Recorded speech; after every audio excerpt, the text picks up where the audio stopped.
What's up, guys? Welcome into Packers Total Access. My name is Clayton. You can check us out on Packernet.com. Find me on Twitter at Packers_access. Joined alongside Emilio in Tennessee, here to talk some Green Bay Packers. Sorry, running a little bit behind. Things got a little hectic at the last second. I was up here at 5 till and ended up having to take care of some stuff and come back up. And 6 minutes late. Emilio, what's going on? The chat's already out of hand. The chat, I would expect nothing less on this Friday night for the chat to already be off the rails. Exactly. All right, we got several topics we're going to dive into on tonight's show. A lot of different mock drafts coming out, a lot of different big boards that are shifting around. We're going to hit on some of that stuff as well as some other things. But let's start off with the Patreon group. Emilio, before we do it, you got anything you want to lead off with here, man? Anything at the forefront of your mind that you would like to hit on? Negative. Wasn't able to listen to any of the good podcasts today, so I don't have anything new yet. You've kind of been my extra ear to the podcast world, man, since I'm not listening to anything podcast at the moment. So appreciate it. I'll be busy next week, so I'll dive into it for sure. We'll find some good nuggets. I know that after that once the Super Bowl's over, they'll be able to dive into it a lot more, and we're going to get a lot more information coming out. Sounds good. 2-0 for this says no wide receiver one talk, only kicker talk tonight. So, or long snapper, as Holmes said. There you go. So we talked about that the other night. Go back, do a little digging. Right. I used to say, hey, man, you hit up the super chat, we'll talk kicker. Now I don't want that to happen anymore. So I'm just like, keep your money. Let's just keep this thing moving. Oh, man. Todd Larson in the Patreon group. Appreciate you over there, Todd. He says, okay, so I only listen to you guys on Autograph, so I'm always behind. But I was listening to Pack a Day podcast, and he was saying that Eric Wilson is a restricted free agent. So the Packers will bring him back on a team-friendly deal. So when I drafted this guy you guys previewed, thank you for that. I wasn't so concerned with linebacker, and the board was telling me that we could pick a few guys up off the street, or if you want to go crazy, you could go free agent Zach Bond from Philadelphia. Not likely, but you never know. Thanks again for this pod. I am completely hooked on all you do. Maybe we can meet up at the draft. I live in Louisiana. I am contemplating going to the draft this year and would love to mock it up. Hey, that would be great, Todd.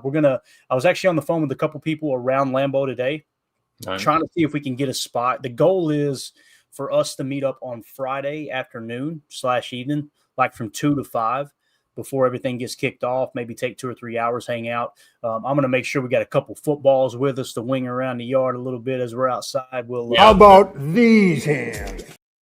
Somebody's going to leave with a dislocated finger. We're diving for it. Yeah, into the parking lot for sure. No doubt. But yeah, as far as Eric Wilson, I'm not sure where they got that information from, Todd. Everything that I'm seeing, he is an unrestricted free agent. Okay. Matter of fact, I'll pull up. This is from Spot Track, and I'm pretty sure that Over the Cap has it the same way. The top Packers free agents are right here, and you'll notice Eric Wilson is an unrestricted free agent. He's the one there with the 64.3 grade. Outside linebacker at 30 years old. So I'm not sure where they got that info.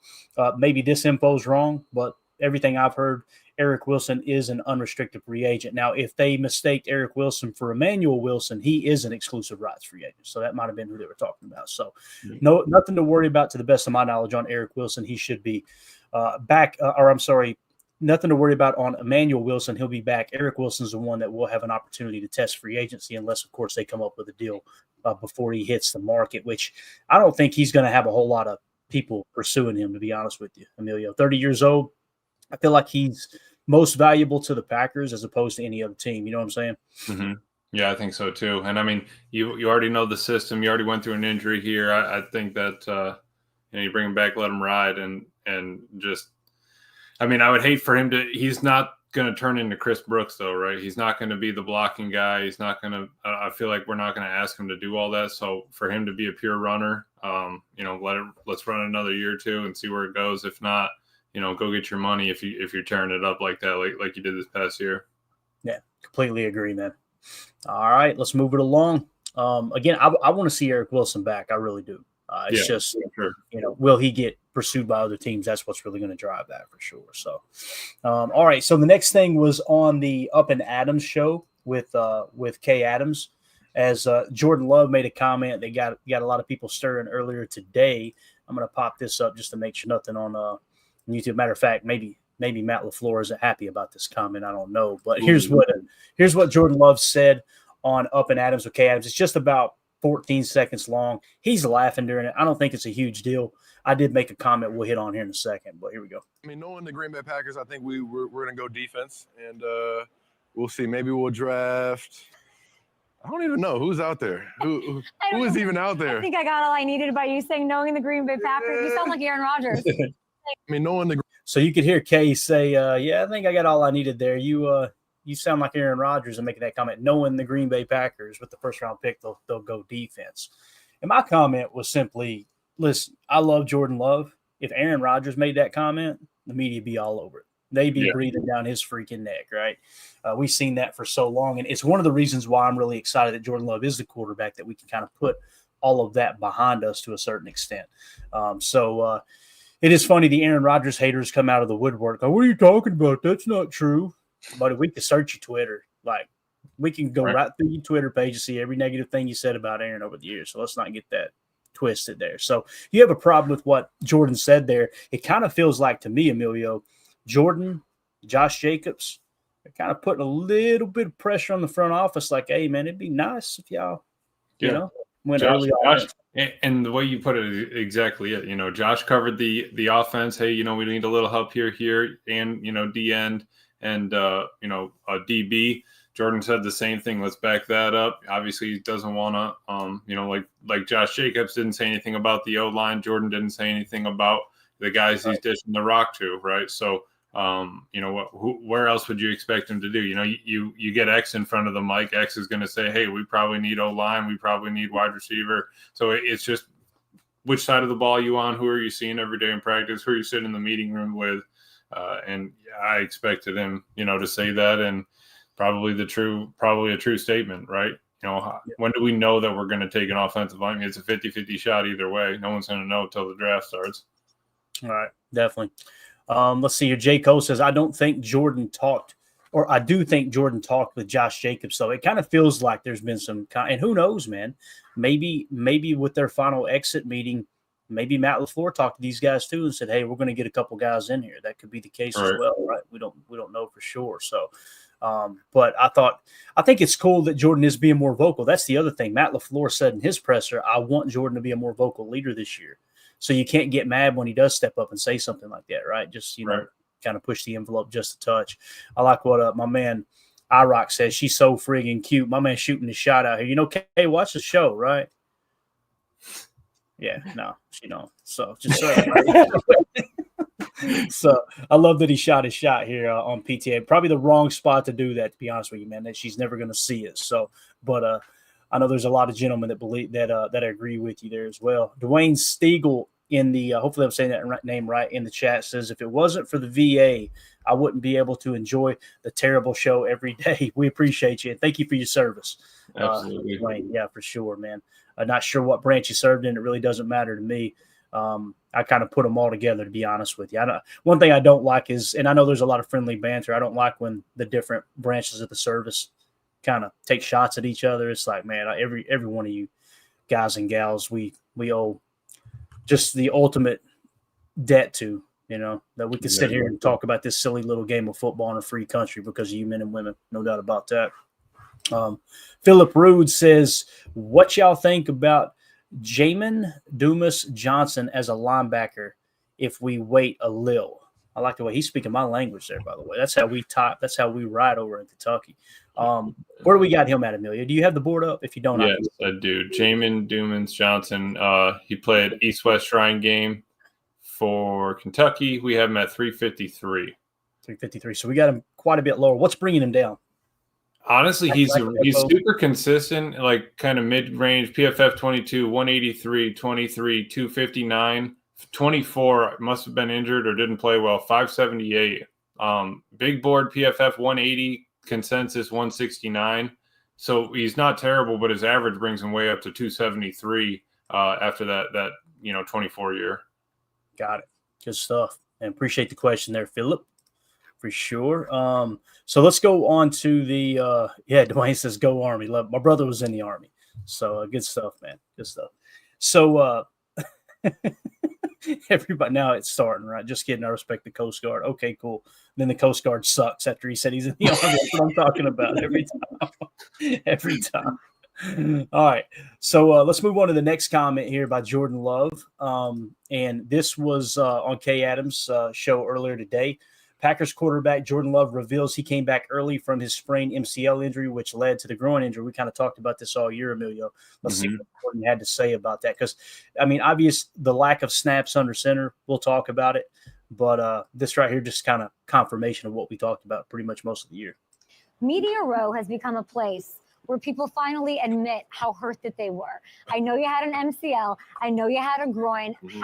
What did you really have to stick through? Tell me.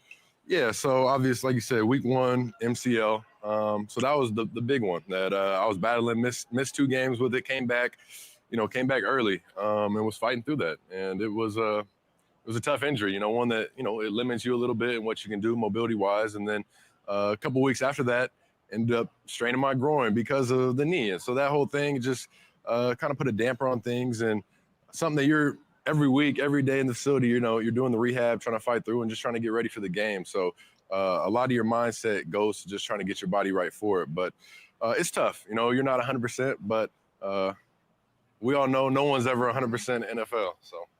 All right, so there you go. Obviously, Jordan kind of confirming that, we talked about it earlier in the year. There was rumblings that, when he hurt the groin after the knee, is he injury prone? All of that's tied together, man. You start overcompensating on the other leg. Next thing you know, one leg's bigger than the other. You're pulling a groin on the opposite leg from the sore knee. I mean, Emilio, you've had an ACL before. Yep. It throws everything out of whack, right? Brutal. I mean, it's once it pops, you're on crutches and it's over for a couple months. Then you got to rehab, getting full extension, getting hyperextension, getting full bend. I mean, obviously, him coming back a couple weeks after is quick. Looking back, we probably would have wanted him to stay out longer, right? But he's a dog. He's a competitor. There's a reason why Brett played 200 plus games consistently back to back, is because he went out there injured and played. So I mean, it's like a two-headed double-edged sword there, but it's not something that feels comfortable. You don't trust it. You don't want to put weight on it. You want to brace on it. Then everybody wants a brace off of him. He takes the brace off and you're still not feeling comfortable, because that feels even worse when you don't have the brace on it. You're down a spiral. So I'm happy for him to have the offseason, rehab it, get his strength, kind of do what Christian did, get that strength even on both sides and go to town. Yeah, like you said, man, just knowing he's got a full off season to get everything right, I think it's going to be absolutely huge for Jordan Love and that injury. And again, it's just confirmation of what we've all talked about. It's easy to go, oh man, he sucks, he stinks, what's going on? He's in a slump. Even minus the injury, he could have played better. Don't get me wrong, but the fact that you couldn't go under center as often, you were having to run out of the gun. And listen, they still had a lot of success out of the gun, and you notice they leaned on the run a lot more too. And this is that trickle-down effect into the Jaden Reed conversation too, in my opinion.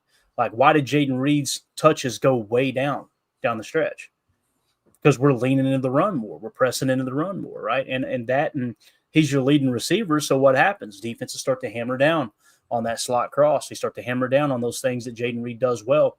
And I think it's just a compilation of a lot of things. It really is. So exactly.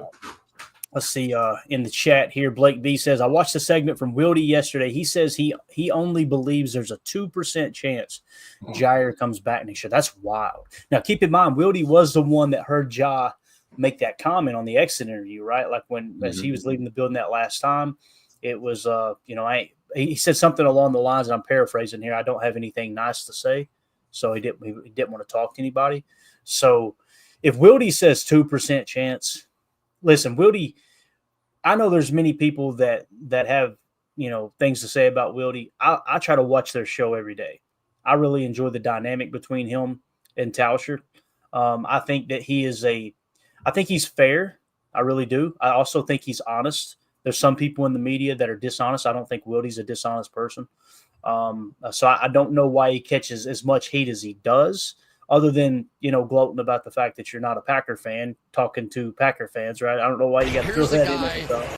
But if he says 2% chance Jaire comes back next year, then he's all but gone, in my opinion. I mean, there's got to be a reason he said that, Emilio, because I can't think of another time where he made such a definitive statement, albeit there's a 2% chance, and something didn't kind of fall into place. How are you feeling about that, man? I still would say I'm 50-50, but just putting 2% on it, it's like, I mean, if you're that confident, it's a 99, right? So I don't know what the 2 is, but yeah, it's.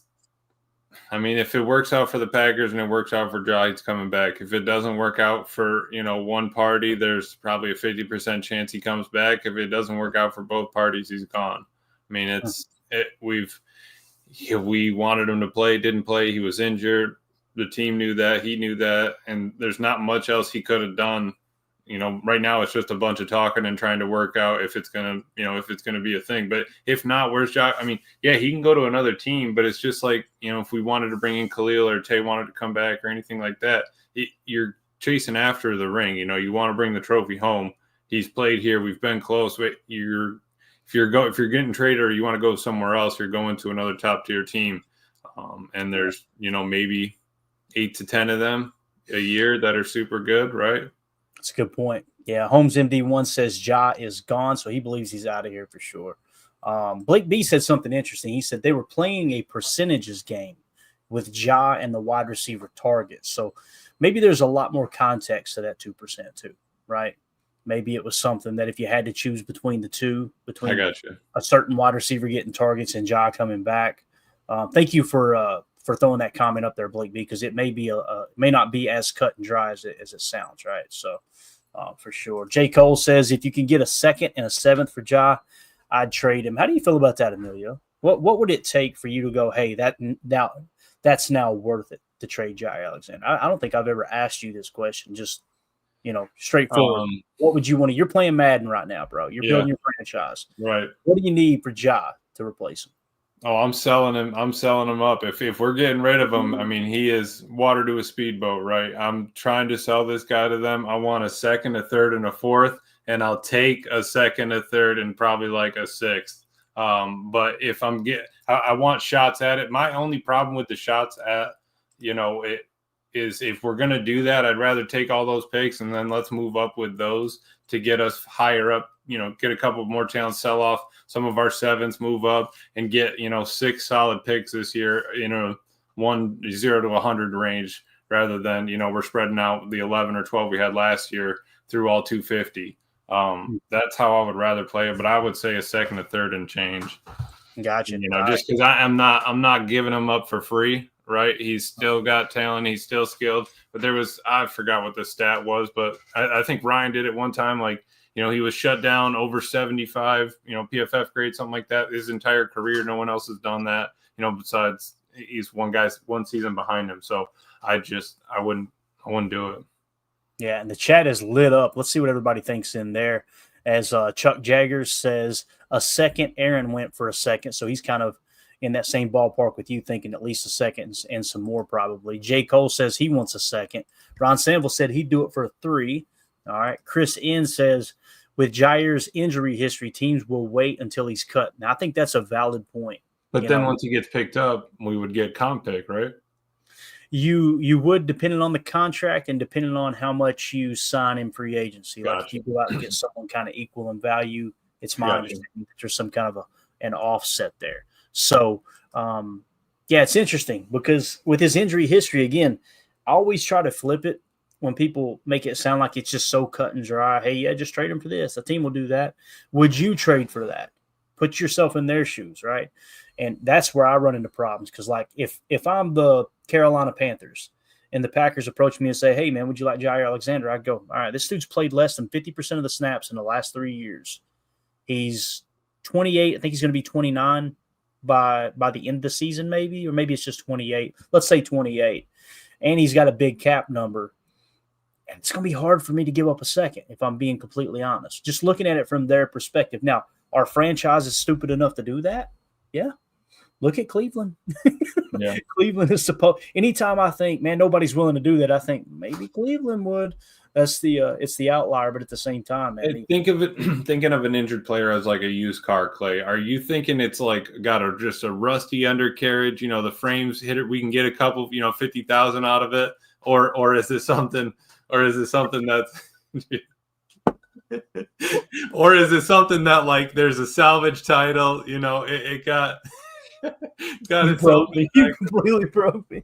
I mean, you said rusty undercarriage. All I thought is, I bet that's what Jacob's dealing with at the office tonight. It's a rusty undercarriage. Okay, but like thinking about a player like that, man, would it be more like a salvage title or a used car? And out of the draft, it's a new car, right? I think Ja would be salvage at this point. I mean, or is he used? Like, I mean. Looking at I lost you, didn't I? Rusty undercarriage. That needs to be somebody's fantasy football team next year. I will pay the entry fee to get you into the fantasy football league. All right. I'm going to reserve one spot for my team, and I'm going to let somebody else run it. And I've already got the name down. Please don't let me forget, chat.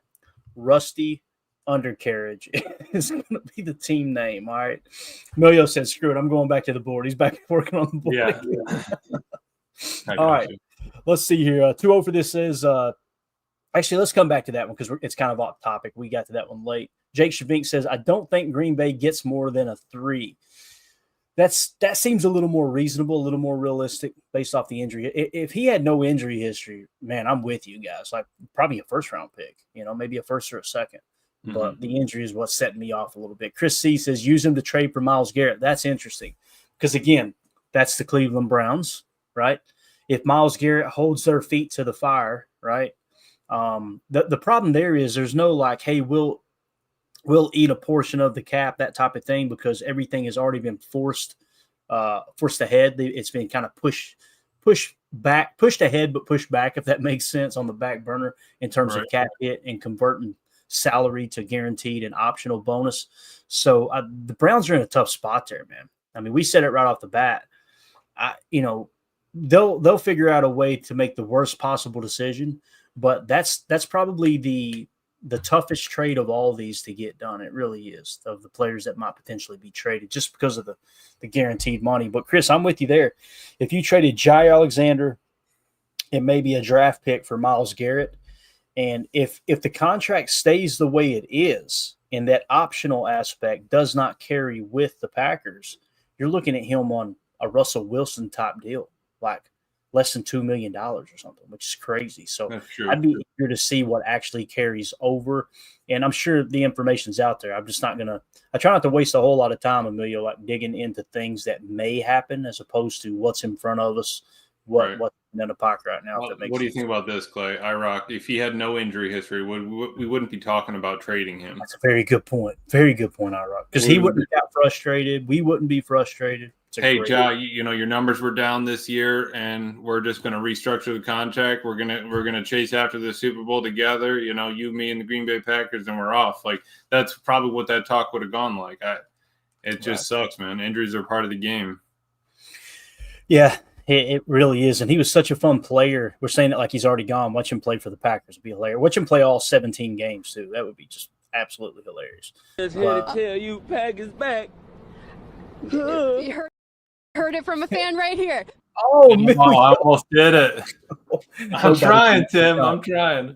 Tim's got it down, dude. No doubt.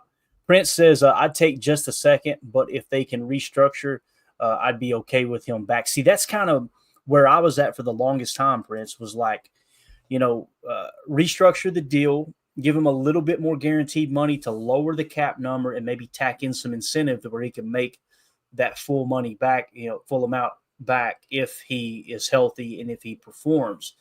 But man, it just seems like based off, if that Wildy comment wasn't taken out of context, that along with job staying quiet, someone had mentioned here that here we go, Holmes MD 1, the fact that we have not heard a peep from Ja or his agent on social media, he's out. I think there's a little something to that as well. Could be. Or they just told him, hey, Ja, stay off. there's no you don't have to put everything out there for, you don't have to follow him hourly to see what's going on, right? Let the man enjoy his summer, figure out what's going to happen. Because he's still under contract, right? We still, theoretically, if we didn't do absolutely anything, he would suit up and play for us next year. That's true. Yep. If you just took your hands off and said, I'm not touching it, he would play for the Packers next year. That's why I'm saying, like, how that's where my lean is, like, all right, he's either going to get cut or we're trading him, like, right off the bat. I just don't see it. I mean, yeah. No, you're right, man. The Packers could just not speak on it. And, hey, Jaire's under contract. We expect him back and force him to come back. Now, here's the problem with that, in my opinion, is like, what if he causes problems? Like he kind of did in the past. What if he goes out there week 1 Emilio and says, I'm a captain? He walks to the 50. I wouldn't see him causing problems if they let him walk right back into the season and say, I'm not touching your funds. And that's a good point. Yeah, come in here and play football for the Packers, man. We want you to be in Green Bay and come in and just show up and play your game. We're not going to touch anything. We just want you to play healthy and play hard. Like, that's it. Yeah, that's a good point. Preston Meyer with the super chat. Thank you so much, Preston. We appreciate you, buddy. He says, do you think it's a fireable offense if Goody doesn't get either Garrett, Mack, Adams, especially with his, quote, sense of urgency comments, and Garrett lands somewhere in the division? Man, I would not be surprised if Garrett landed in the division. I wouldn't. That would be terrible. It would, but I would not. It wouldn't surprise me. Now, do I think it's a fireable offense if Goody doesn't land one of those guys? No. Goody has gotten, and I'm not saying I 100% agree with what I'm about to say. I'm just kind of speaking in general, kind of a bird's eye view of everything. He's got a lot of credit with this organization, the way he's built the roster. I mean, you're talking about a team that went to the playoffs back-to-back years with the youngest roster in the league. You gotta have talent to be the youngest roster in the league and go to the playoffs 2 years in a row, right?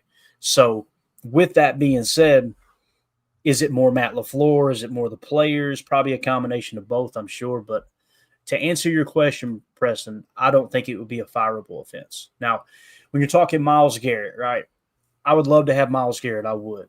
But what are you willing to give up? That's the big thing. You got a guy that's 30 years old, right? Approaching 30, or is already 30, I believe. If you're willing to give up, let's say a first and a third, right? Okay, you got to be willing to give up some significant football players. Like those picks turn into players, right? The first, what's odd, Emilio, and maybe this kind of caters to Preston's point here. When you mentioned the first round players that we drafted and said, oh man, we would have missed out on him for that. Doesn't sound too bad. Yeah. You're thinking Quay Walker, right? You think Devontae Wyatt, which Devontae Wyatt, they love Devontae Wyatt. Don't get me wrong. He's the best, as Goody said, the most consistent interior pass rusher we got, and it's true. The numbers prove that, right? When it comes to, is it a fireable offense? Would you trade a first rounder? Those guys we mentioned, I would be okay with that. Now, the third rounder gets a little interesting because you got to throw Tucker Kraft into that conversation, right? That's the player you would have missed out on. Now, you say Marshawn Lloyd because that's the most recent third rounder, right? That feels a little more, a little easier pill to swallow, if you will. So, I don't know. What do you think about that, man? What do you think about the sense of urgency comment there? And obviously, is it a fireable offense if Goody doesn't get one of those three guys? Because the other thing, Khalil Mack makes the most sense for me because you can just go get him in free agency like you did, like you did Xavier McKinney. Yeah, I think I'm right there with you. I think we've been on that for a while. Mack's the guy there, but I mean, you think about it. If it was, if you were to give up Tucker Kraft and Marshawn Lloyd got hurt, he wasn't on the roster. Jordan Morgan got hurt. He wasn't, think about it when we get to the 53, when we only can have 48 suit up.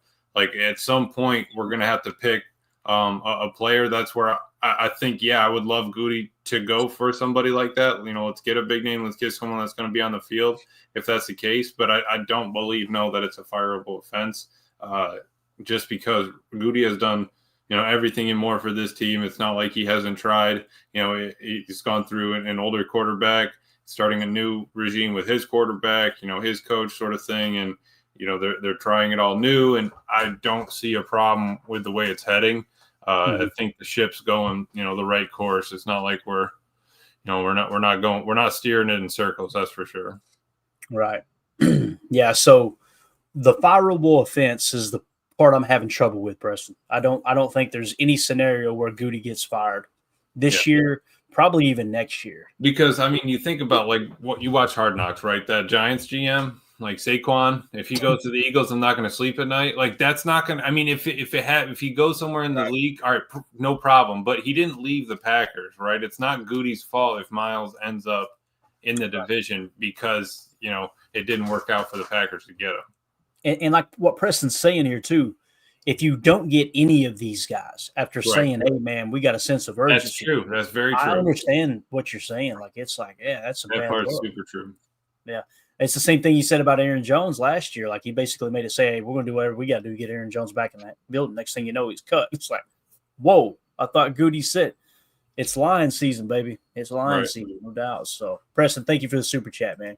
Great conversation there. Great conversation starter, I should say. Let's see here. Chuck in the chat says, second ain't happening.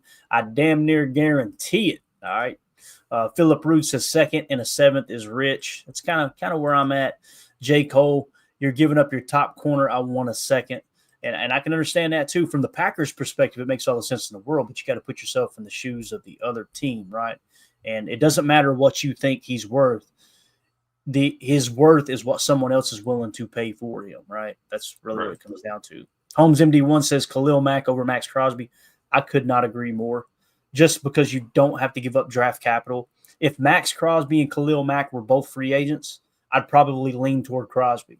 But the fact that you can get a similar player, albeit he's older, like a 1 to 2 year rental, but not have to give up draft compensation, I think that's the difference maker for me, Emilio. What about you, man? Khalil Mack or Max Crosby? Which would you prefer there, man? Bulls, baby. Bring Khalil Mack. Yeah, I said Bulls.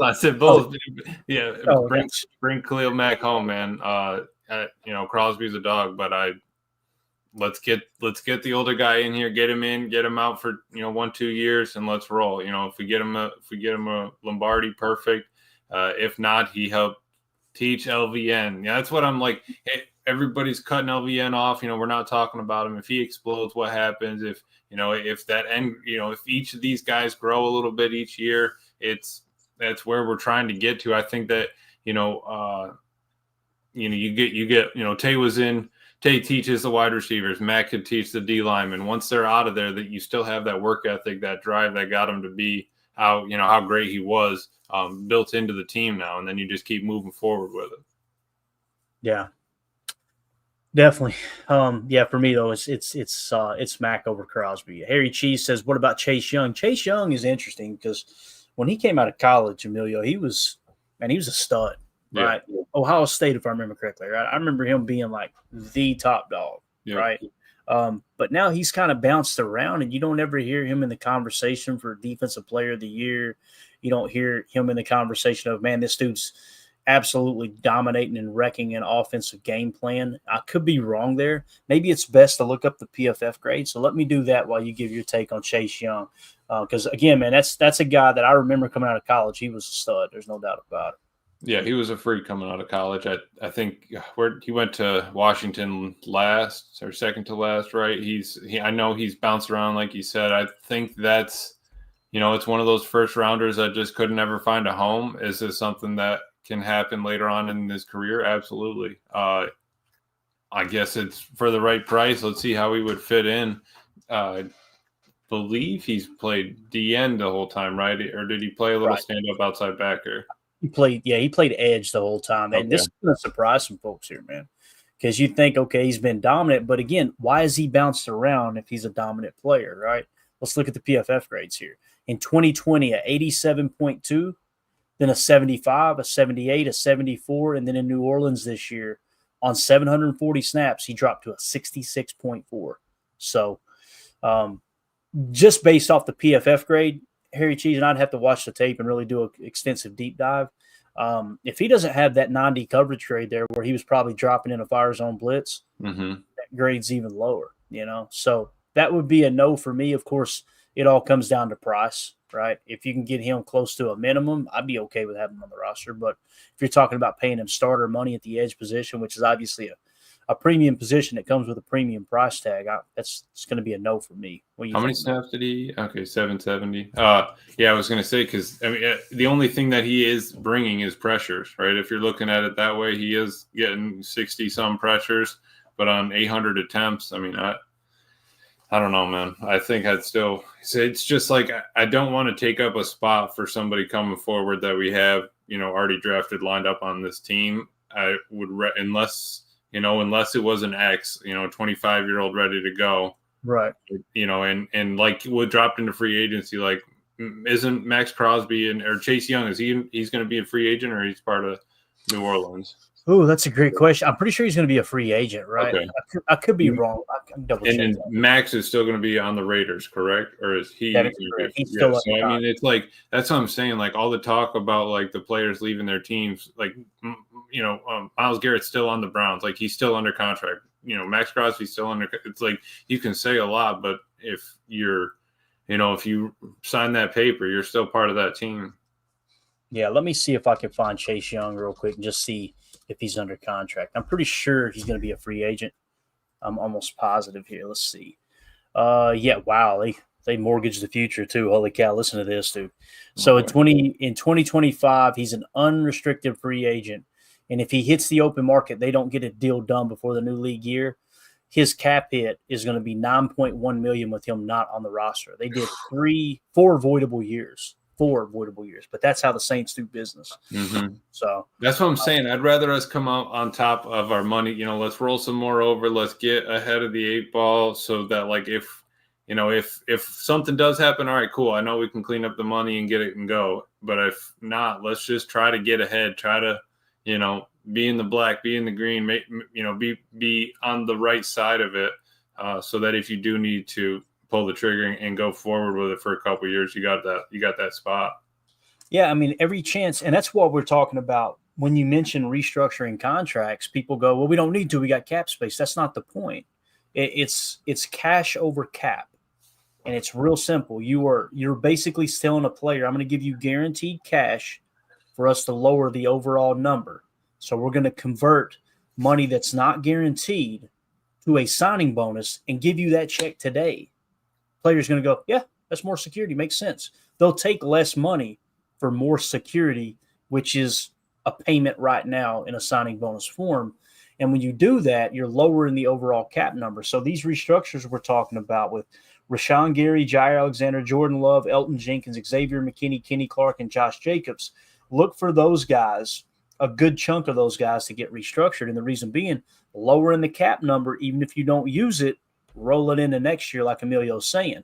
And what that does is it constantly puts you in a position where you can overpay for great, but you just got to make sure you're not overpaying for good. That's the main thing, because that's where teams really get themselves in trouble. You hear about it all the time, Emilio. These teams will go all in, and yeah, I remember the Eagles years ago, the dream team they put together with it was Vince Young and a bunch of different players. Like, holy cow, look at all these names. And they couldn't sniff success. I'm just telling you. And they couldn't sniff the rusty undercarriage. But so listen, it's not a guarantee to go out and just get a bunch of good players, right? You be willing to overpay for a great, build a great culture, have a damn good coaching staff, and you got to have a solid quarterback. That's the key to winning. Focus on those tier 1 positions. And that's what we've been talking about all night. Your Chase Young, edge defender, tier 1, right? Myles Garrett, edge defender, arguably the best edge defender in the game, right? Probably is. I don't even know if it's arguable right now. Khalil Mack, top 3, top 5 edge defender. All those type of play. You notice we don't mention any 3-techs. There's none available. Right. I'm telling you, man, to me, it's more important than edge.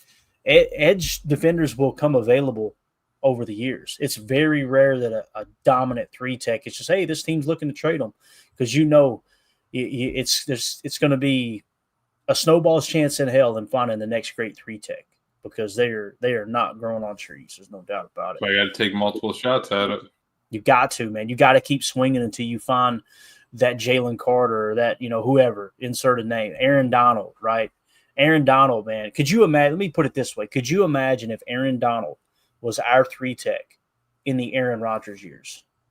Oh my God, bro. like with the way Aaron protected the football, Mm-hmm. Aaron Rodgers and Aaron Donald was just a dominant force in that 3-tech. He could play everywhere. They could put him all over the place. What do the Chiefs have? Pat Mahomes and one D tackle. Chris Jones. That's it. And Chris Jones will play wide 9. He'll play 7. He'll play 5. He'll go to the 1. He'll line up in a 0 if it makes sense for the game plan. And he's just he's a game wrecker, man. He really is. So, yeah, got to keep swinging. And that's why most mock drafts are steered toward that direction of, hey, let's focus on defensive tackle earlier. And it's kind of tongue in cheek, but it's what Jordan was saying earlier. Like, knowing the Packers will probably go defense, right?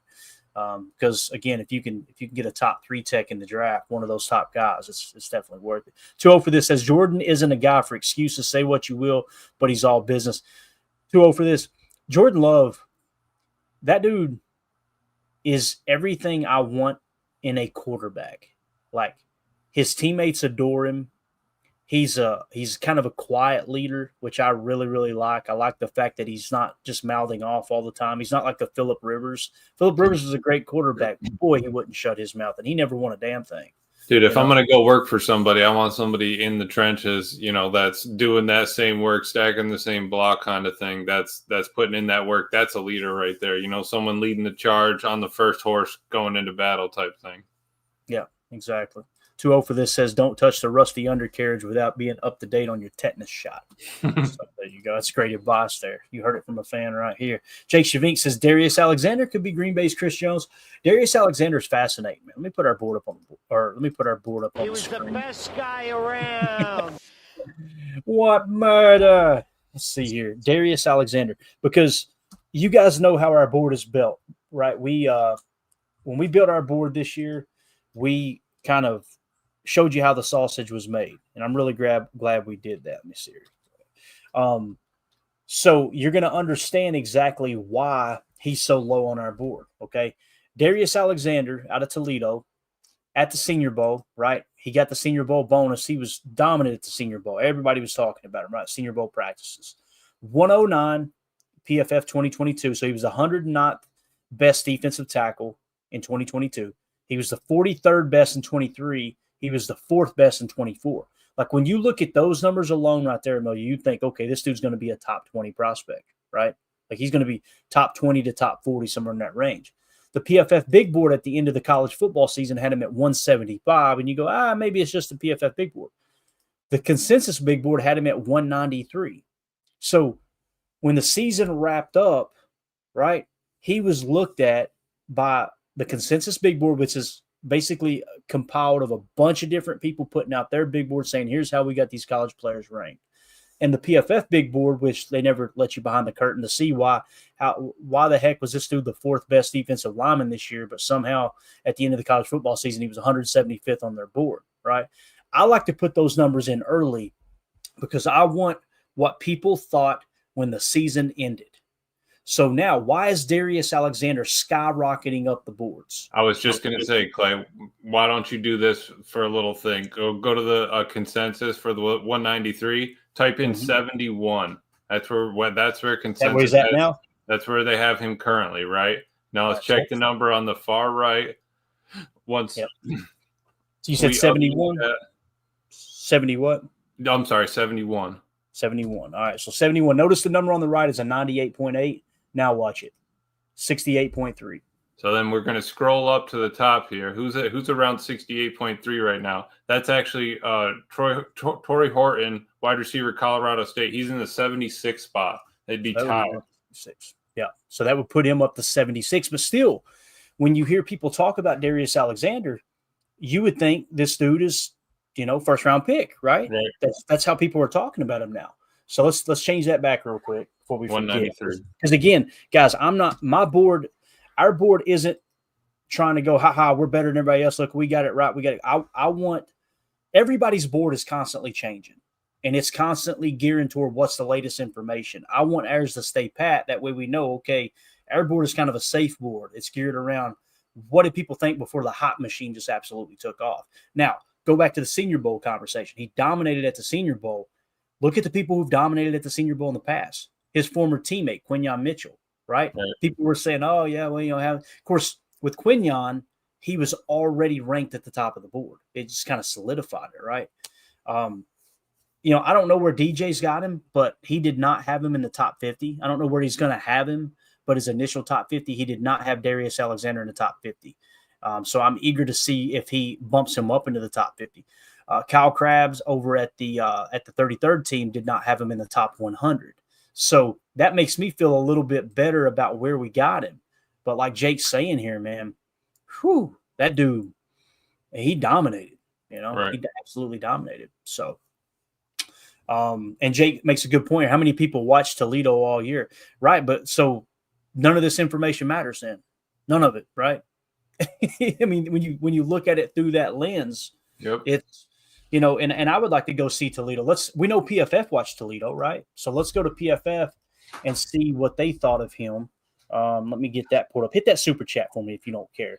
Yeah, There, Preston Mayer, again, appreciate you, buddy. Thank you for it. We had Reggie in 95, 96, Woodson in 10 and 11. We need, quote, that guy, not saying we need to send 5 firsts for Garrett, but we simply don't have a player of his caliber. We saw we're a tier below Detroit Mini and Philly. Yeah, it's a valid point, man. You had Reggie was that dude that he could play end, he could play 3. We've seen a lot of him out on the end. It was a different end. You didn't see those wide 9s back then, right? You seen the 5 tech, and of course he would just take an inside move on the tackle and then toss him into oblivion with that hump move. Charles Woodson, again with Charles Woodson, he wasn't that guy in free agency though. I remember that. I was working on a job site. We were pouring concrete around Warrior Path State Park in Kingsport, Tennessee. I'll never forget Kingsport, Tennessee. It was, we were out there on the grind every day doing an overhead pour, redoing a pump house, all kinds of stuff. And when I got the news they signed Charles Woodson, you know what my reaction was? He's a great college player, but what's he done in the pros? And that dude was the reason that defense become dominant, So it's a great point, Preston. It is. Yeah, and I think it's true. That's why we're talking, Matt Crosby, Garrett. There's everyone's out there looking for that kind of filler. We're looking for that guy, but it doesn't have to be a defensive guy. That's the next question. Is it that guy could that guy be Tay? Is that guy a center that we needed? That's where I think I'm not sure. I would say it could definitely be an edge.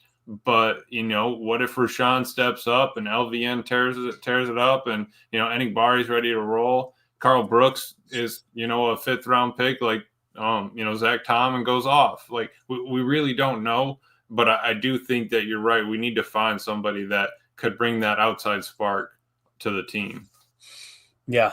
And right now, if you're going to get that guy in free agency, it's Khalil Mack. If you're not, then you're spot on, Preston, saying we need to go after Myles Garrett. That's that dude.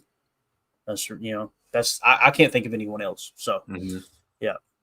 All right. Appreciate that super chat there, Preston. And here, let's look at what we were talking about with Jaire Alexander real quick. Notice the grades on the right. This is who they played this year, okay? So, UMass at home, he had a 64.1. I can't see these Mississippi names. State.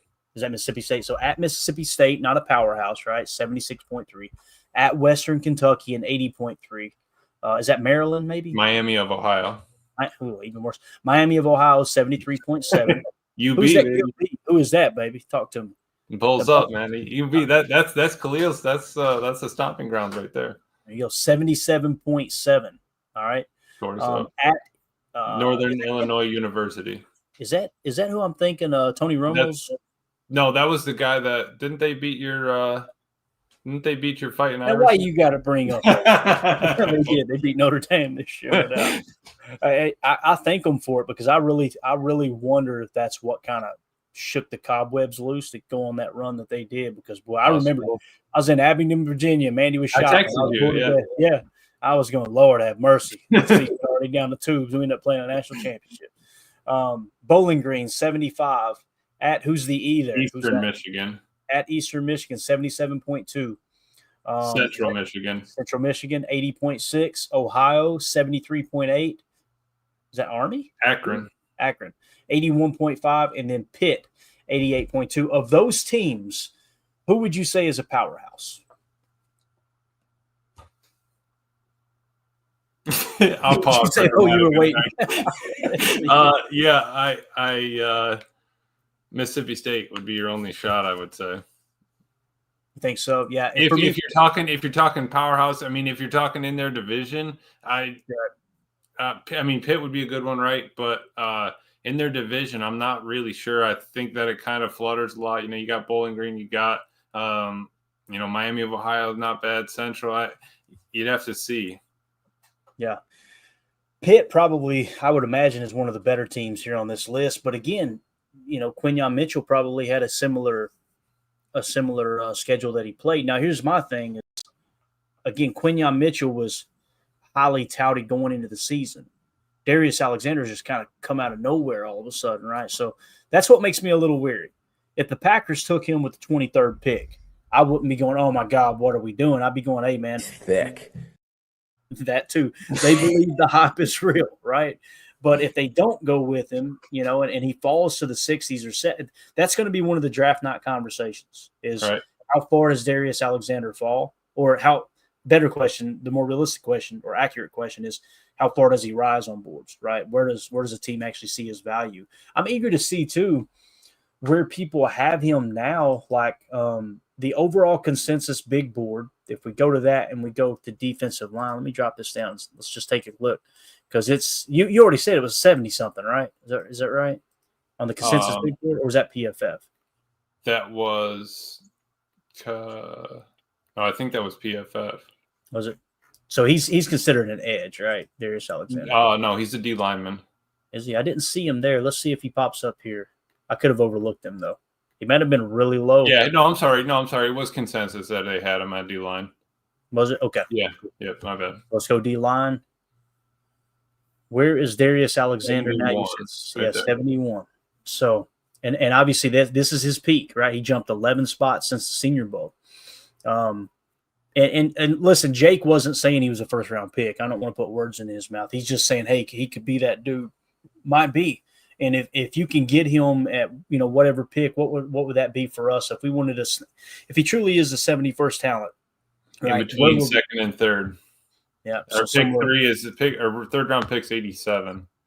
So you'd have to take him in the second, or he'd have to fall to you in the third if we were just going strictly off the consensus big board. Right. So it's interesting, man, because again, you got a multitude of prospects that are like this. But look at Deion Walker. He was peaked at 18. My man's dropped to 55th now. Right. Yeah, that's a dude that's fascinating. I mean, if Darius keeps climbing, Deion might slide right out of it. He might not. He might be in the 70 spot here shortly. Could be. And again, what's going to happen, guys? We're going to get to the combine, and you're going to see guys jump and a couple guys fall, like because of the underwear Olympics. That's going to play a role there as well. So, yeah. 2-0 for this said Jake said he was Green Bay's Chris Jones. Chris Jones was a second rounder. There you go. Kind of line it up a little bit. Pick 30. That's what I'm saying. I would honestly rather trade back, pick up an extra couple picks, then take those extra couple later picks, trade up and give me five picks in between second and 4. So second and 5th or something like that. Yeah, we could be the Bears this year. Give me 4 picks in good spots, and we are cooking. And since you mentioned that, I'm going to put you on the spot, man. Let's go to Marco Enriquez's mock draft. This was by the Pro Football Network, his most recent mock draft. This was done on February 6th, as you can see up here at the top. All right. Here's who he had each team taken in the first round. Cam Ward 1, Abdul Carter 2, Shador Sanders 3, Travis Hunter 4, Mason Graham 5, Will Johnson 6, Will Campbell 7, Tatero McMillan 8, James Pierce Jr. 9th. Top 10 talent there. Ashton Gianti to the Bears. I hate that pick. Yeah, that's terrible. Could you imagine that, bro? Ashton Gianti in the Bears backfield, which just pissed me off. Malachi Starks to San Fran at 11. Shamar Stewart, you got edge defender going to Dallas at 12. Kelvin Banks, tackle, 13 to Miami. Josh Simmons, tackle, 14 to the Colts. Mikael Williams, 15 to the Falcons. He's an edge defender. Then you got Jalen Walker, who played linebacker. People are mentioning him more as an edge now than a linebacker. At the 16 spot going to Arizona. Then you got Mike Green going 17 to the Bengals. Emeka Egbuka wide receiver going to the Seattle Seahawks at 18. Nick Scourton, edge, 19 to the Bucks. Number 20, Tyler Warren, tight end, going to the Broncos. 21, Luther Burden, wide receiver, going to the Steelers. 22, Colston Loveland, out of Michigan, tight end, going to the Chargers. And then number 23, Emilio, Derek Harmon. Got the Packers taking Derek Harmon. Now, let me ask you this. You just got through saying, and I was nodding my head in agreement. Let's trade back. Let's take multiple swings, right? Multiple swings a little bit later in the draft, meaning later in the first, maybe an extra pick in the third, or maybe trade to where you got like 2 seconds and 3/3, get yourself in a position like that, right? If you did that and you pass up on Derek Harmon, what if Derek Harmon ends up popping as that next great 3-tech, you know? Yeah. I mean, that's I feel like that's the biggest problem. You never know what's going to happen. If it's me at pick 23, I'm taking our boy Armand Mimbu, and we are taking off. Running that card in, huh? Yeah, but you're right, man. What if he does tear it up, and what if he goes off? It's something we're gonna have to live with, right? But I do think that we need to attack. That's why it's either I'm down to try to move up and go get our boy Mason Graham and just call it a day, you know, or get up high enough and get Walter Nolan before he's gone or something like that. And if not, then yeah, I'd still think I would probably trade back into the second, pick up a couple extra picks, and try to take 4 or 5 shots in between 20 and 100. Yeah. And so the conversation, if you guys are wondering why he said I'd take Mimbo over Derek Harmon, Mimbo is 15th on our board, top 15 prospect, right? And our boy he Derek, can come inside the guard a lot. I mean, did you got to watch how quick his feet is, his set step. His just positioning. I mean, dude sits down in his stance, can squat. I mean, he's got it all bend, sort of thing. So that's where I would be at. I'm telling you, we need to build that wall around Jay Love. I don't understand where we're not seeing that as a clear future, because then you're at the same time you're also protecting Jacobs back there. Why can't I find Derek Harmon all of a sudden? Where's Derek Harmon on our board, man? Let me just search it here. He's just heading out for a little Derek bit. Harmon is 28th. So, like you were saying, if you were to take your boy, who was it you just mentioned? Mimbo, right? Derek Harmon's sitting in the 28 spot, and Mimbo's sitting in the 15 spot. But if you notice, Kenneth Grant, went 25th. Kenneth Grant on our board, gang, is 10th. Mm-hmm. So let's look at what's the difference between Kenneth Grant and Derek Harmon, okay? Kenneth Grant, starting in 2022, 296, jumped to 48th, jumped to 29th. All right, that's PFF grades at their position. Same position. Derek Harmon was 654, jumped to 72, then jumped to 22. So you give the edge there to Kenneth Grant, right? The PFF big board, when we took the information down immediately following the college football season, had Kenneth Grant at the 18 spot. They had Derek Harmon at 83. That's terrible. Exactly. They had Kenneth Grant in the consensus big board at the end of the season, 21st. Derek Harmon was 26th, so a little bit closer. Mm-hmm. So Derek Harmon's overall grade for us is a 30.6. Of course, a low number wins. Kenneth Grant's a 17.6. I would much rather have Kenneth Grant than Derek Harmon. So in that situation, I would be pulling the trigger on if this fell perfectly into place, I'm running the card Kenneth Grant up to the podium, and I would not want to trade back. If Kenneth Grant was gone and Derek Harmon was the guy the best on the board for me, I would trade back a few spots if I could, Yep. To pick the letters there.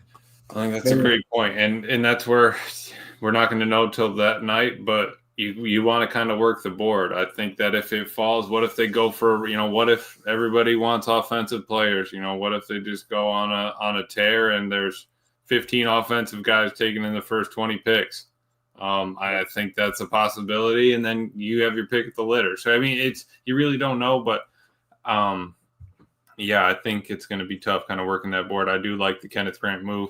But my thing is if we want a 3-tech that we know that's going to be absolutely, if Mason Graham is a can't miss, quote unquote can't miss, will be 70 and higher PFF grade no matter what, 75 and up, dude's going to be absolutely elite.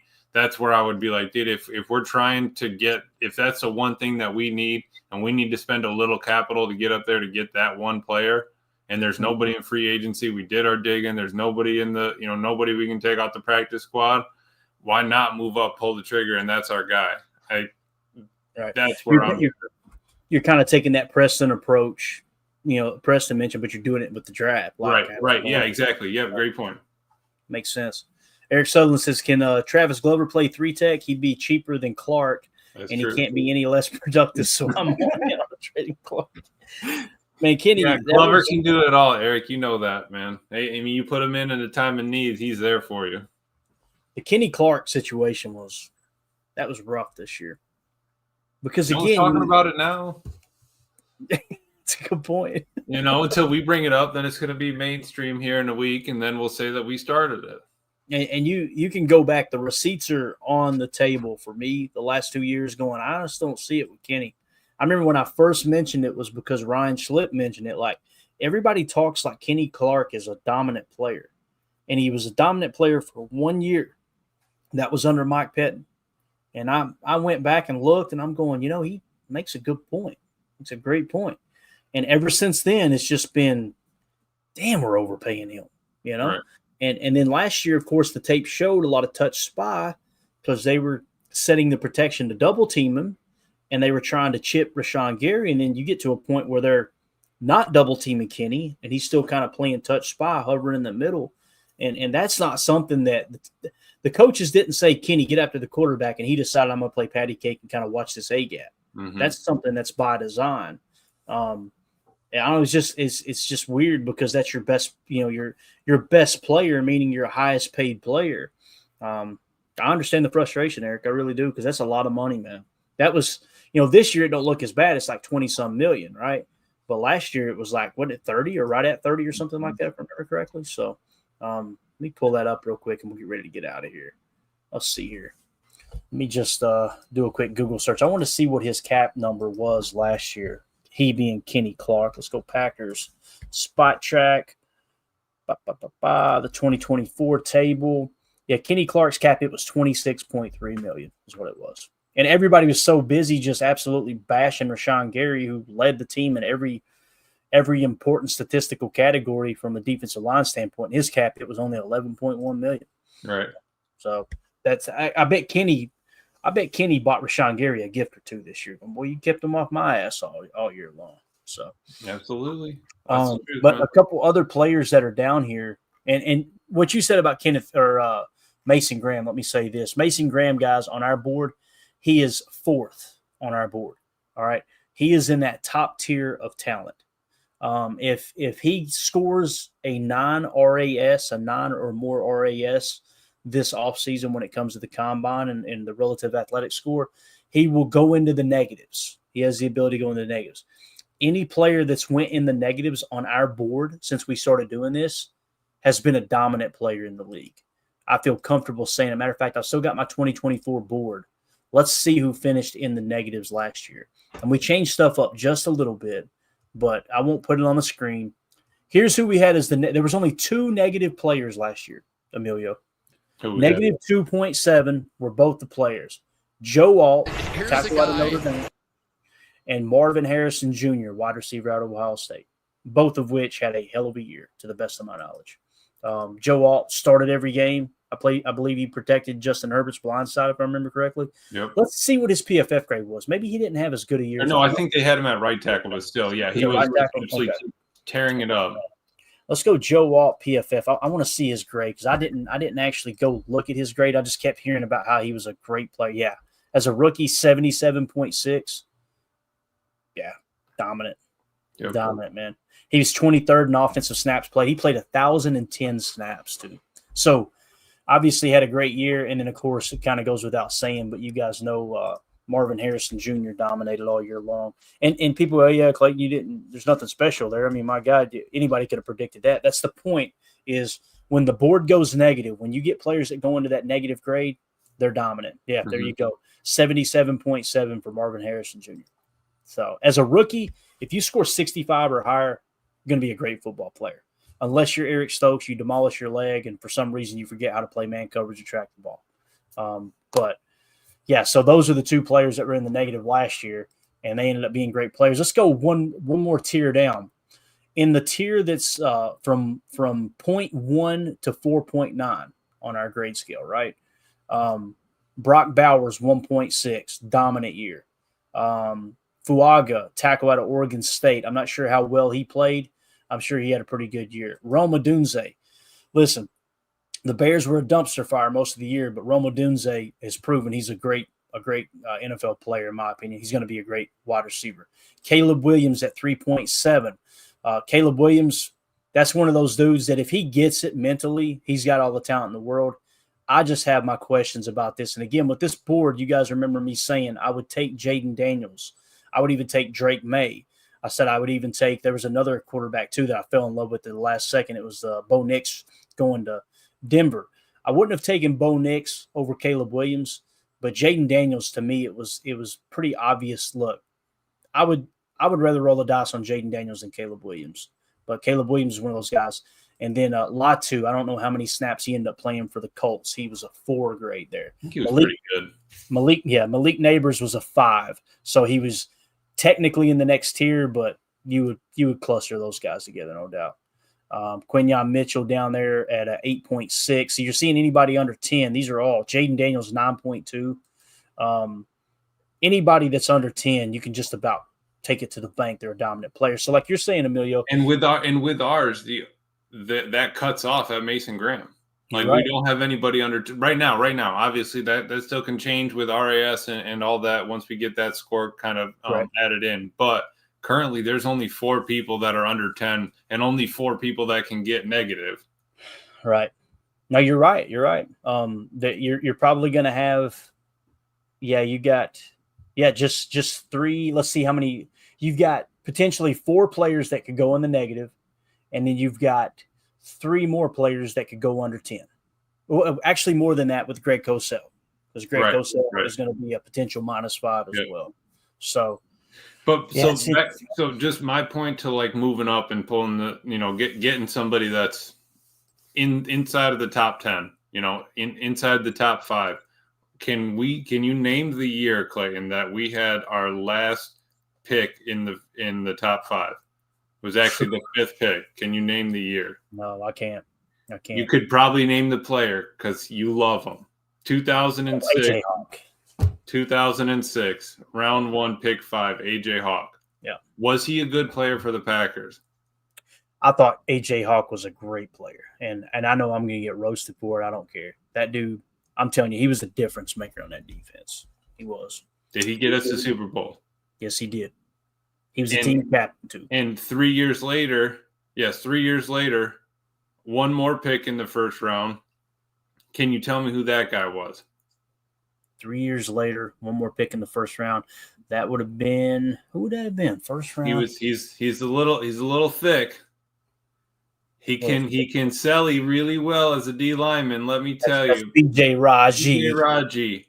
The anchor of that round 1, pick 9. Those 2 players inside the top 10, did they help you win that Super Bowl? B.J. Raji said, y'all get the hell out of the way. I'm going to help y'all win a championship, and I'm going to sell off into the sunset. That's all I'm asking. Is a top 10 pick going to win us a Super Bowl? After, A.J. Hawk, pick 5. Then we had pick 16. Clay Matthews, pick 26. All right, we got a good one there. B.J. Raji, pick 9. Then we went 23, 32, 28, 26, 21, 30, 27, 18, 21, 12, 26, 29, 28, 12, 13, and 25. When was the last time we picked in the top 10? B.J. Raji in 2009. It almost feels like if you're not in the top 10, trade down or trade up. That's all I'm saying. Yeah. Because again, look at the great players that we drafted in the second round. Jordy Nelson, right? Randall Cobb. And I'm not saying we don't have great players that we've taken in the later first round. You got Jordan Love, Rashawn, Ja, Kenny, but in between there you have Darnell, Demarius Randall, Dante Jones, Nick Perry, Derek Sherrod. Like you have, it's a hit or miss. I feel like the 2 times we were inside the top 10, we hit with those past 2, right? Mm-hmm. Let's go Packers draft pick history. What time is it? How much time we got here? We got 10 minutes. We got 10 minutes. We got time for this. You kidding me? Let's walk back through memory lane here. This is going to be a fun little segment. Let's go back and look at the Packers draft picks and see where did we really hit at, guys? Where did we really hit at over the years? I apologize for the ads. There's nothing I can do. This is a Pro Football Reference. So let's start with the AJ Hawk year. Okay, let's do that. And you said that was what, 2009. Or I'm sorry, 2006. 2006 is when we took AJ. So let's start in 2005. First round, 24th pick, Aaron Rodgers. That was a late first rounder. But, boy, there was nobody on board with it, were they, at the time? Nick Collins at 51. There's a great second rounder, right? Mm-hmm. All right, let's go to the next year. AJ Hawk with the 5th overall pick ended up playing how many seasons? They ain't showing us the stats. The fact that he's the all-time leading tackler in Packer history. He was a team captain all those years. He won a national championship with Ohio State. Then he went right in the NFL. He wins a Super Bowl, with the Packers. The thing I always appreciate about AJ Hawk is he would do the dirty work. He would be that dude in that 34 defense that he would go and stick his nose in the gap and free up space for other people to make the play. Like, he was not scared to do that. There was no patty cake, let me drop back. It was attack the line of scrimmage, take on guards, full steam ahead, especially when the power game was really, really big at that time. I also loved watching him go sideline. People were, he's slow. He looks slow. I watched him. I remember, I've told this story before, being this is before Twitter, on the message boards. Some of you kids don't know. There was a thing called message boards back. They probably still exist. But that was the way you got to talk ball with other Packer fans, right? Yep. PackersNews.com had a message board. And I remember people in there roasting AJ Hawk, and I'm like, why don't you like AJ Hawk? He's slow. He's too slow. And sure enough, I hit him with 2 or 3 clips. I showed them a clip of AJ Hawk coming from outside the left tackle. Adrian Peterson cuts it back across the field, and he ran Adrian Peterson down from behind. The dude ran a 4.5 40, if I remember correctly. Maybe a 4.4 40 at the combine. Unbelievable play. Mm-hmm. But, again, being the 5th overall pick, you're not going to get love. You expect that pick to be Hall of Fame worthy. You really do. And it's Packer Hall of Fame worthy, but that's it. Look at Greg Jennings here, pick 52. Solid pick in the second round, right? I know he kind of went off his rocker toward the end, but look at Johnny Jolly down there in the 6th spot, man. That was one of those dudes that, he was a huge asset for that team, and I know he got into some legal issues and stuff like that, but this one I remember the most. Justin Harrell upset a lot of people, Emilio. 16th overall pick out of Tennessee. Who? Brandon Jackson played a significant role, I feel like, in that because he was on the roster, didn't he? I want to say I remember him scoring in the playoffs that year. I could be wrong. I know James Starks was kind of the feature back, your boy from right here, Buffalo. Yeah. So he played a big role. But, yeah, Brandon Jackson. There's James Jones in the 3rd round. Great value there. Desmond Bishop, man. I remember when he made the roster, when he knocked that dude out of his do-rag. Look at Mason Crosby, 6th-round pick. I think that was a pick well used. Here we go, 2008. No first rounder. Yeah. 3 seconds, a 3rd, 2 4ths, a 5th, and 2 7ths. That's my dream right there, man. 36th pick, Jordy Nelson. 2nd pick, that's what I was talking about. You had Aaron Rodgers on the roster as a starting quarterback, right? Brian Brom you took in the 2nd round. Mm-hmm. That's wild. And maybe he wasn't the starter yet, but he was perceived to be the starter in waiting, and we still, spent a 2nd-round pick on a quarterback. Pat Lee in the 2nd round, then Jermichael Finley in the 3rd. That was a solid pick. Josh Sitton in the 4th. Something about those offensive linemen in the 4th round, man. Yep. That we just have always hit on. Here you go, 09, the 9th overall pick. So now this is our first top 10 pick, not named AJ Hawk, right? B.J. Raji, solid. Clay Matthews, we traded up for him. Remember that? So we traded up to 26 to get him. So that's a solid 1st-round pick. T.J. Lang in the 4th round, solid pick. So what, we probably gave up a 2nd and our 3rd to get up there to get Clay, you would think? Something like that? Something like that, yeah. I remember them. I remember Ted Thompson talking about that on the I can't remember the name of the documentary now. but it's the one that the Packers did. God, what's the name of it? I can't remember now. Anyway, he talked about it. The Legacy documentary. Yeah, Legacy. Somebody in the front office came to him and said, "That's a lot to give up for him." Because he said, "I want the player," and they said, "That's a lot to give up." He said, "I want the player." I'm glad he did too. Clay Matthews was a monster, man. Yep. God, another again that fumble he forced in the Super Bowl, the spill it pick it spill it, man. All right, next year Brian Bulaga. I think that was a good draft pick there at 23. Would you agree? He played for a long time. Felt like Absolutely. Mike Neal in the second round was good for a bit. Morgan Burnett, I think, was a decent player. There's your boy James Starks in the 6th round, man. He played it. You're an amazing person. You know that, don't you? Remember him? Wasn't he like 6'2" or something? He was an upright runner. He was a big boy. There's C.J. Wilson, who I was talking about playing the piano. There's your 7th round pick that played a big role in the culture of the team, just from that one story by Mike McCarthy. Derek Sherrod, remember when he mangled his leg? Remember that? I think they botched the surgery or something too, something crazy. But he was the 32nd pick. That ended up being a miss. Randall Cobb at 64 though, man. Solid. Stomping ground too. Yeah. Devon House, anybody else there? Not really. Lawrence Guy ended up going on to be a significant player for the Patriots after we let him go eventually. He was a 7th round pick. That's interesting. Here you go, 28th pick. 2024. Lawrence Guy played till 2024. That's crazy, bro. He was wow. He was the anchor of Bill Belichick's defense for several years after they got rid of the big name defensive tackles.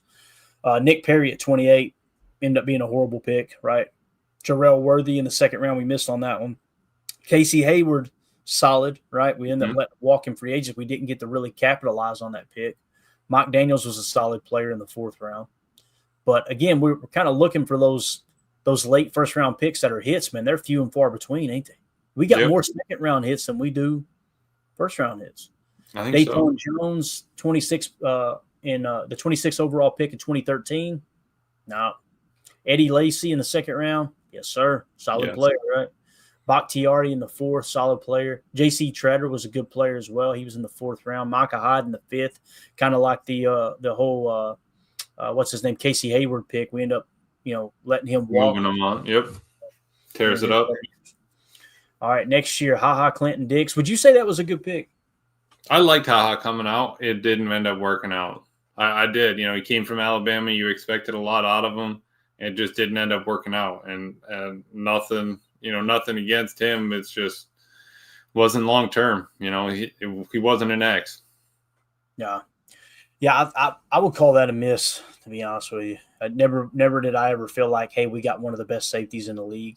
Right. Good dude. I think he's in law enforcement now, right? That was something he wanted to do after his football playing days. Here's Devontae Adams. I'll tell you, after year 2, there were fans calling to cut him just like they were Tay Wicks.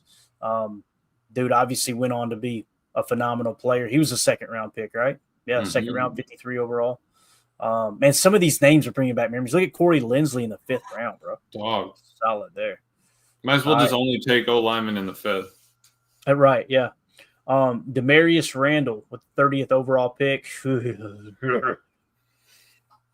to rinse my mouth out. Let me get a drink on that one. Lord have mercy. Quentin Rollins too, right? And then 2nd round, that's kind of a miss. Ty Montgomery. I think that's a miss in the 3rd round too. We expected him to be kind of that hybrid, that Percy Harvin type player, wide receiver. Didn't work out. Man, Percy Harvin, what a guy. He was tearing it up for like 2 years. Yeah, Aaron Ripkowski, when we drafted him at fullback, I'm like, let's go. That's a football name, by God. It drafted a fullback. All right, think about that.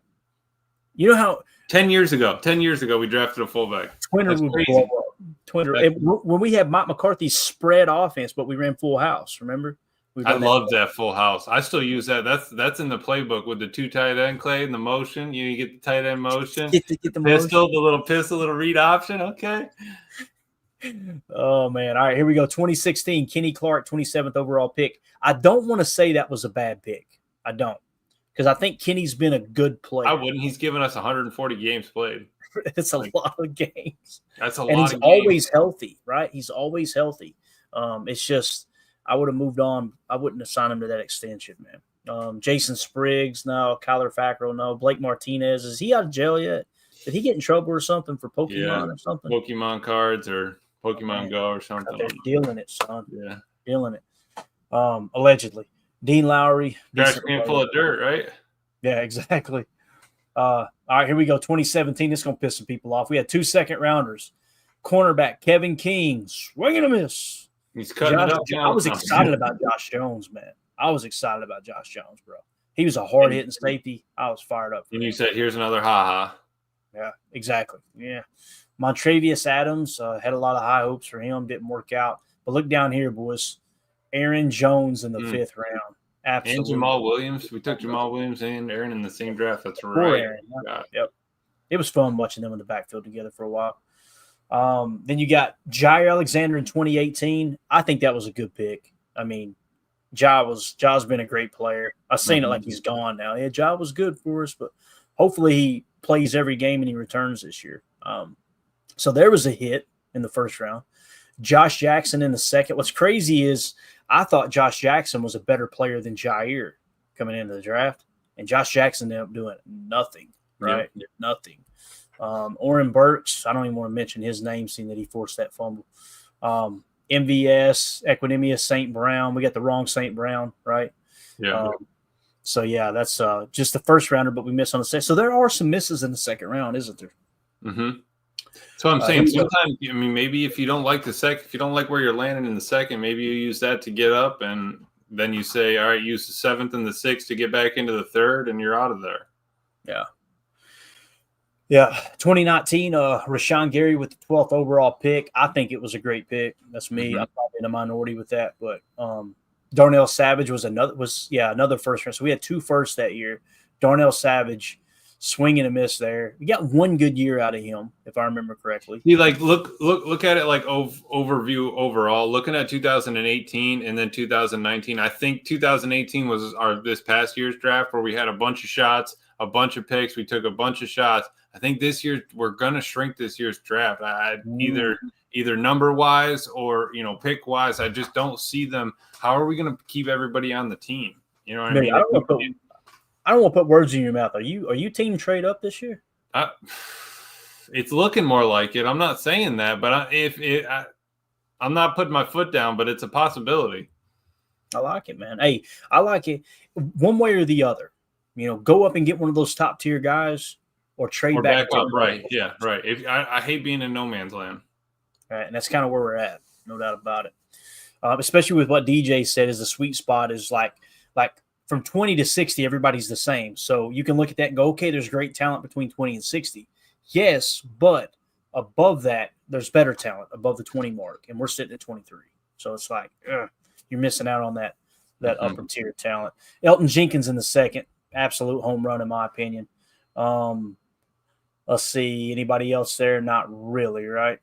Moving along, Jordan Love, definite hit for me. You're calling that a hit, right? Jordan Love, obviously. Absolutely. 1st round pick. So that was 26. Again, quarterback is no problem for us late in the 1st. Like, yeah, we'll just go get us another franchise quarterback. 2nd rounder, A.J. Dillon, man. And that's a dude, if I remember correctly, his RAS was good. Like, to be a bigger back, he was quick. Did he run a 4.4? Am I thinking right? 4.4. Yeah, his RAS was John Deere Green for sure. Yeah. And obviously a miss there. I remember Josiah DeGuara. There was people that cover the Packers, local media, that said Josiah DeGuara was Matt LaFleur's pick. Like he specifically, because a friend he had that was a coach at Cincinnati was like, hey, this is the guy. This is my use check. Boy, did he miss. I bet Goody said, don't you ever take another pick. Now Goody's probably sitting there like, you really got that 3rd round curse out there, Matt. You really was the one that said that. Yeah. And they're blaming me. They're blaming me for what you did. Kamal Martin, John Runyon Jr., Jake Hansen, nobody really there. Moving on to 2021, Eric Stokes in the 1st round, swing and a miss. Josh Myers in the 2nd round, swing and a miss. Amari Rogers in the 3rd round, swing and a miss. Royce Newman in the 4th round, swing and a miss. TJ Slayton for a 5th rounder, I think that's a hit. They just need to put his ass on the football field. Mm-hmm. Shamar Jean Charles missed, but we get that late in the draft. I think McDuffie's a hit for what we've gotten out of him. Been a solid special teams player in the 6th round pick.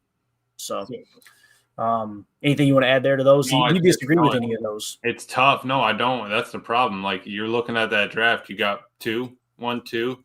I mean, it's some drafts you have 10 people that are staying on that team that are going to tear it up, and but sometimes you get one hit. Like I just, if this draft is going to be one of those 1 or 2 hit drafts, I would rather it be on Premier Talent up top or 2 or 3 picks right in the middle, two, second and third round. I hope this isn't completely true, Fred. Fred said we picked Myers and Amari Rogers and could have had Creed Humphrey and the Sun God, talking about Amon-Ra St. Brown. Is that true? Did we really take Josh Myers over Amon-Ra St. Brown? Or not? Or no, Eric? I guess we did, right? You take Eric Stokes? Amari, yep. Yeah, I see. Yeah. Golly, boy, that's a tough draft. That one right there is a boy, oh boy. You can't. Yeah, if you're asking if Preston was asking us about a fireable offense draft, I think 2021 would be your best year if you're saying, hey, here's my evidence to fireable offense for Goody. I think 2021 would be that draft. Amon-Ra St. Brown went in the 4th round. That is wild. Absolutely wild. All right, next one, Quay Walker, hit or miss, Emilio. Tim ain't here. We can be honest about this. Is Quay Walker a hit or a miss to you? Be honest with me. You may disagree with me. I'm still gonna say he's a hit. I'm gonna give him one more year. All right, Devontae Wyatt, hit or miss? He's a hit still. If Quay's a hit, Devontae's a hit. You get a hit, and you get a hit. All right, Christian Watson in the second. You get a hit, Christian, definitely. Sean Ryan, I would say no. Hey, see, and that's where I think I differed based off last year, Yeah, but again, third rounder, yeah. Before that, you're right. I mean, he didn't do anything. We were yelling at him to stay in shape. Yeah, that's a great point. Romeo Dobbs in the 4th, that's a hit, right? Zach Tom, hit. Zach Tom, ever heard of him? Solid pick, man. 4th round, might be a Hall of Fame player, man. Yeah. So Goody's like, get off my back, guys. Jeez, Pete, find you a Hall of Famer in the 4th round. Kingsley Enagbare, I think, been a hit based off of for a 5th rounder. Tariq Carpenter, yeah. Jonathan Ford, yeah. Steve Walker, yeah, hit. Definitely a hit there. Samori Toure, man, it feels like it's been 2 lifetimes since we've had Samori Toure on the roster. That's wild. We were fighting for him to stay there, and I mean, that's wild. Yeah. So for me, I'm saying Quay Walker isn't a hit. That's me personally. 22nd pick overall. For it to be a hit, you can't justify. If you could do it over, would you draft Quay again or would you trade down in the draft? I would much rather have traded down and picked up multiple picks. That's just me. Devontae Wyatt, I can see that one because he is our best interior pass rusher. Like, I mean, is he worth a 28th pick? Probably not. But and looking back on it, when we took Quay, where was he on everybody's board? Where was what now? Where was Quay when we took him? 70, 60, 70? Yeah, I don't have it saved, but he was way down there. So that's another thing we got to keep in mind. That's another thing we got to keep in mind this draft. Why did it happen? It happened because he was that late, that right before the draft, he's soaring up the boards. I'm telling you. Jalen Walker, right? Is that his name this year? Jalen? Yeah, from Georgia, the linebacker that plays edge. Yeah. This feels just like Quay because people won't admit it, but at the time of Quay, they were going, yeah, he could rush off the edge too. He was that tweener dude. I'm telling you, man. And when they took him, I'll never forget. They took Quay Walker. I was like, who the hell? Everybody was like, of course, Goody took a linebacker. Of course, he took a guy nobody knows about. I walked downstairs to refill the drink. Mandy said, who we take? I said, Quay Walker. She said, the country singer? She was meaning like it's Clay Walker. No, it's Quay Walker. I just shut up. I'm mad about it. I'm gonna go back upstairs and put on a smile for the stream. Again, I don't think it's a hit, me personally. I like the idea of placing value on a guy you're going to put in the middle of your defense at mock. Don't get me wrong, but it just hasn't worked out. But yeah, he's one of those dudes, athletic freak. But think of Quay Walker and think of someone like Jay Higgins, right? His PFF off the chart. Yeah. Looks like a solid football player, but he's not going to measure as well as someone like Quay Walker. So 2023, we'll wrap it up real quick here. LVN, hit or miss so far. Still, I don't like to say hit or miss on these guys because it's still early. So and that's where I'm at. That's where I'm walking the line with Quay. 2022, I think as you're coming into this, that's where you're walking the line. But yeah, you're right. No, you're right. You're totally right. LVN, I'm still happy with the pick. I guess I'm happy with the pick. LVN, Luke, Jaden, Tucker, Kobe. That's We're looking like a still- solid draft. Yeah, it's looking like a solid draft. We're still a little out on Kobe. Obviously, he's been turning it up, just doesn't get a lot of burn. Sean Clifford has been a great big red dog for the third quarterback. And we got Tay Wicks, right? Carl Brooks, dog. Anders Carlson, miss. Carrington Valentine, turning it up. Solid, man. We got, who's that, a running back, right? Lou Nichols, man. I forgot about him. He didn't even Lou, get out of camp, though. I think he got an injury settlement or something. Mm-hmm. Anthony Johnson and AJJ, that was your boy. Or no, that was I'm sorry, that was Tim's boy. That's Tim's guy, yeah. Don't you And put then that on me, Richard Grant. Bob. No, but the thing about Anthony Johnson Jr. is a lot of people that I trust in the draft community were like, man, this dude can play top down safety. He's going to be a solid addition for that Fangio style defense. So, absolutely. But yeah, I mean, you got, in my opinion, there LVN with that, about to crack 12% pressure rate. I'm telling you, I think a full camp, him being the dude at edge, if we don't go get Khalil Mack or someone, I think you're going to see him pop next year. He's going to take the next step. Depending on how they rush the quarterback, if they play more of a contained rush, don't be surprised if the numbers are down again. The run defense is good, and we're hovering around a top 10 defense. But Jaden Reed and Tucker Kraft both hits, obviously. So Tay Wicks, I think, is a hit for the 5th round. That's just me. Mm-hmm. I mean, look how many games played. Look how many games played are on that year's team. You know what I mean? Like Sean Clifford's the only one without 20+ games. That's a great point, man. You guys, yeah. Like, that's a lot of playing time from last year or 2 years ago draft. Right. Yeah, no doubt. All right, let's see here. And then, of course, this year, Jordan Morgan in the 1st round, Edgerrin Cooper, just a damn dog, dude. Javon Bullard, I know many people were down on him, but to me, he showed promise in the slot. I think he's going to be a good slot defender. He might not be great. What's that? Jake, I said, not me. We got to stop cutting on our man bull. Everybody wanted him gone after this. Everyone wasn't happy with his coverage. I mean, give him a second. He's played safety and corner all year. Like, bounce back and forth during the year. Yeah. Marshawn Lloyd, we'll see. Tyron Hopper, we'll see. Evan Williams, dog already, right? Mm-hmm. Katano Ladapo, man, that's one. I'm telling you, don't be surprised if he competes for that safety spot this year. I'm telling you, man, don't be surprised if we hear in camp Katano Ladapo's giving Evan Williams a run for his money, because he looked promising when he finally got healthy. He really did. Mm-hmm. My boy Michael Pratt, moment of silence for Michael Pratt. He's the one who got our channel banned too, by the way. He really did. He didn't. His video did. Yeah. So, and then Kalen King, we'll see. Right. So there you go. Hey, listen, it's fun to kind of walk back in history and see. Let's just do one random scroll and just stop it anywhere. Bang. 1978. Look at that. Hall of Famer James Lofton in the 1st round. Come on. Depot music for James Lofton. Because it's a Hall of Famer, man. It's the tour that got more done. No, you're not coming back from that. We're out of here. And we go. We're out. Bye, guys.